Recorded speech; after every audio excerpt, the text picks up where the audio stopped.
सबको जय मसीह की। आज हम वचन में आपको बताएंगे कि प्रभु यीशु मसीह ने वचन को फैलाने की सेवकाई के कार्य को शुरू किया। अब क्या है, प्रभु यीशु मसीह का जन्म हो चुका है, वो बड़े हो चुके हैं, उनकी आयु 30 वर्ष की हो चुकी है। उस 30 वर्षों में उन्होंने सिर्फ कोई वचन नहीं फैलाया था, लोगों के पास नहीं गए थे। वो अपने पिता के साथ, जो उनका दुनियावी पिता था, यूसुफ के साथ क्या है, कार्य करते थे। और प्रभु यीशु कार्य क्या करते थे? बढ़ाई का काम। बढ़ाई, जो पंजाबी में जिसे क्या कह देते हैं, तरखान, उसका कार्य करते थे, क्योंकि उनका पिता वही कार्य करता था। तो आज हम वचन में आपको बताएंगे कि प्रभु यीशु मसीह ने जब प्रचार करना शुरू किया तो वो किन शब्दों के साथ किया।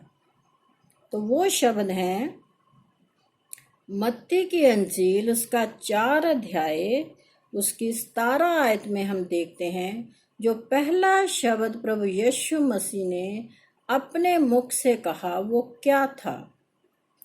उस समय से यीशु ने प्रचार करना और ये कहना आरंभ किया, मन फिराओ क्योंकि स्वर्ग का राज्य निकट आया है। तो क्या परमेश्वर ने, प्रभु यीशु मसीह ने पहला जो शब्द कहा कि स्वर्ग का राज्य निकट आया है। तो जब अब यूहन्ना के बारे में जब हमने आपको बताया था, तो यूहन्ना ने भी यही शब्द का प्रचार करते हुए कहा था। एक बार हम आपको फिर से सुना देते हैं कि उसने क्या कहा था। मन फिराओ क्योंकि स्वर्ग का राज्य निकट आ गया है। उसने क्या कहा था कि स्वर्ग का राज्य निकट आ गया है, क्योंकि यूहन्ना जानते थे कि अब प्रभु यीशु मसीह आ गए हैं, वो स्वर्गीय राज्य हमें देने के लिए। उसने इसीलिए ये भविष्यवाणी की कि स्वर्ग का राज्य निकट आ गया है। अब हमें क्या है, उस स्वर्ग के राज्य को पाना है। किसके द्वारा हम वो राज्य पाएंगे? प्रभु यीशु मसीह के द्वारा। तो यूहन्ना का ये शब्द था और प्रभु यीशु मसीह का ये शब्द है। इसे भी ध्यान से सुनिए, इन दोनों शब्दों में सिर्फ एक शब्द का ही अंतर है। तो इसे हम दोबारा से आपको सुना देते हैं कि क्या लिखा हुआ है। मन फिराओ क्योंकि स्वर्ग का राज्य निकट आया है। यहाँ पर प्रभु ने क्या है, अपने आप को प्रकट कर दिया कि स्वर्ग का राज्य क्या है, निकट आया है। प्रभु यीशु मसीह आपके निकट आ गए हैं। तो जब प्रभु यीशु मसीह हमारे निकट आ गए हैं, तो अब हमें क्या है, प्रभु यीशु मसीह पर विश्वास करना है। अगर आप चाहते हैं कि आपको स्वर्गीय राज्य मिले, तो आपको प्रभु यीशु मसीह पर विश्वास करना होगा। और जो कार्य प्रभु यीशु मसीह ने इस धरती पर रहते हुए किए, उन कार्यों को देखकर आज भी वो वही कार्य करता है। आप वचन में पढ़ते हैं कि प्रभु यीशु मसीह जब इस धरती पे थे तो उन्होंने क्या क्या कार्य किए, क्या क्या चिन्ह चमत्कार किए। उन चमत्कारों को भी हम पवित्र शास्त्र बाइबल में से पढ़कर आपको बताएंगे।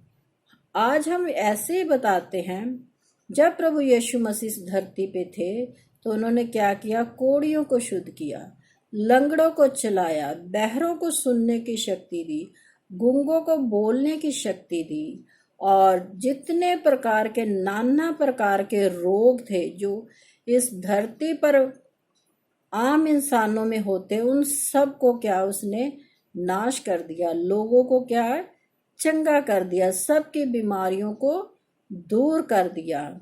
और बाइबल में लिखा है, उसने जैरस की बेटी जो मर चुकी थी, उसे अपने वचन के द्वारा जिंदा किया।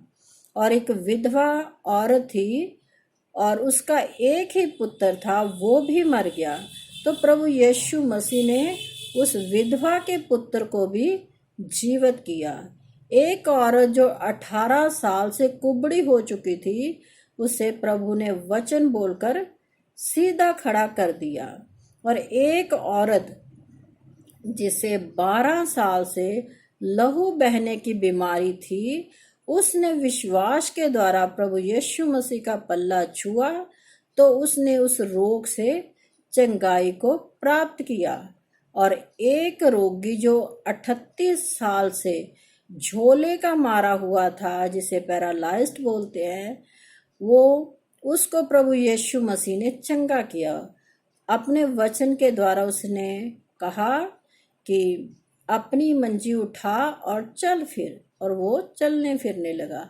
और एक 40 साल का अंधा और लंगड़ा मनुष्य जो जन्म से अंधा था, जन्म से ही लंगड़ा था, उसको भी परमेश्वर ने ठीक किया। जब उसने पुकारा, हे दाऊद की संतान, हे दाऊद की संतान, मुझ पर रहम कर, तब प्रभु ने उसकी आवाज को सुना। तो हमें क्या है, प्रभु को पुकारना है, अपनी आवाज को प्रभु तक पहुंचाना है। तो वचन में हम और भी ऐसे बहुत से रोगियों के बारे में आपको बताएंगे कि प्रभु यीशु मसीह ने कैसे कैसे उन्हें चंगा किया।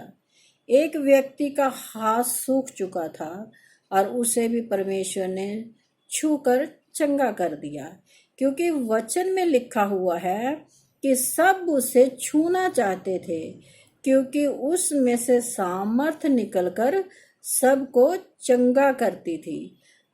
प्रभु यीशु मसीह क्या है, सबको चंगा करते थे। उनके अंदर शक्ति सी, सामर्थ थी, जिसके द्वारा लोग चंगाई को पाते थे।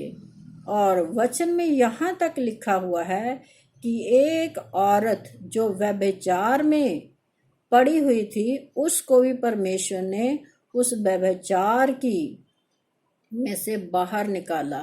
जब लोग उसे पत्थर मार मार कर मार डालना चाहते थे, तो प्रभु यीशु मसीह ने उसे वहां जाकर बचाया और लोगों से ये कहा कि पहला पत्थर वही मारे जिसने कभी कोई गुनाह ना किया हो। तो वचन में हम सुनते हैं कि सब लोग वहां से चले गए, क्योंकि सब ने गुनाह किया था। और फिर प्रभु यीशु मसीह उस औरत से पूछते हैं, तुम्हें सब ने मारा क्यों नहीं, कि वो क्यों चले गए? तो वो चुपचाप वहीं पड़ी हुई है। तो प्रभु यीशु मसीह ने उससे ये कहा, बेटी जा, अब से पाप मत करना।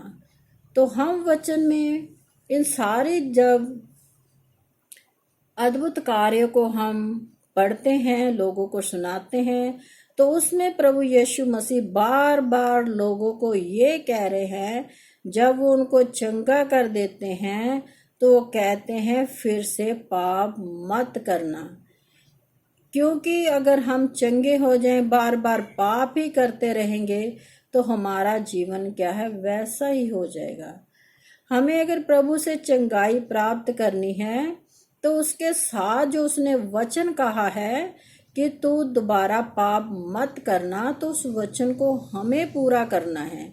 प्रभु ने तो हमें चंगाई दे दी और हमें उस चंगाई को तो खुद ही संभालना है। अगर प्रभु हमें चंगा करते हैं, हम फिर से अपना जीवन पाप में ले जाते हैं, प्रभु कितनी बार हमें माफ करेगा?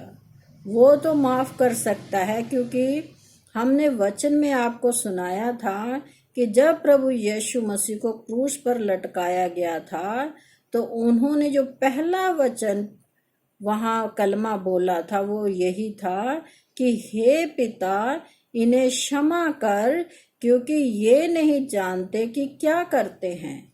क्योंकि इंसान जानते ही नहीं है कि वो क्या क्या गुनाह कर रहे हैं। तो इसी के साथ जब हम वचन सुनाते हैं, तो आप उसे ध्यान से देखिए और प्रभु के वचनों पर चलिए। प्रभु हम सबको अपनी बहुत सारी बरकत और आशीष से नवाजे। आमीन। मेरे प्रिय बहन भाइयों, अगर आपको मेरा ये वीडियो अच्छा लगता है तो आप इसे लाइक कीजिए, शेयर कीजिए अपने भाई बहनों के साथ, मित्रों के साथ, और प्रभु के वचन को फैलाने में हमारी मदद कीजिए।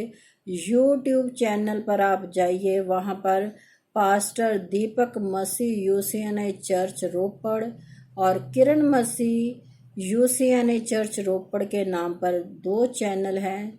इन्हें आप लाइक कीजिए, शेयर कीजिए, सब्सक्राइब कीजिए, ताकि प्रभु का वचन फैल जाए। इस कार्य को करने के लिए हमारी मदद कीजिए।